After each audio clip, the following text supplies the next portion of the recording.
اگه یادتون باشه بارها گفته بودم من به شدت روی کارهای دائمی روی صورتم حساسم، خیلی استرس دارم چون احساس میکنم شاید یا خوب نشه، خیلی زمخت بشه. دوست نداشتم از این حالت نچرالی در بیاد. از اونجایی که میدونم خیلیاتون مثل من ظریف پسندین، دیگه گشتم یه جای مطمئن پیدا کردم که هم خودم انجام بدم، هم اونایی که مثل من ظریف پسندن و مشکلشون دقیقاً همینه حل بشه. با بچه‌ها بریم سراغ شروع کار.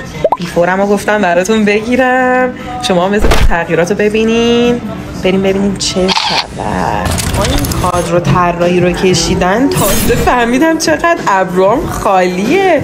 تاج ابروها رو ببین. مرحله که بسیار بسیار عالیه. شیر فرهاد شدم بچه‌ها.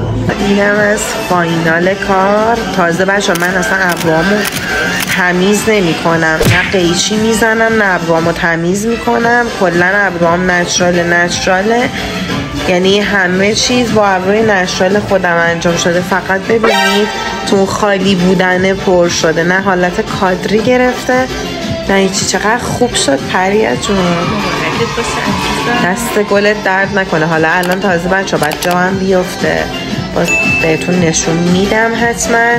خودم که خیلی دوستش دارم. شما نظرتون چیه؟ رنگش هم به نظرم به مو چشمم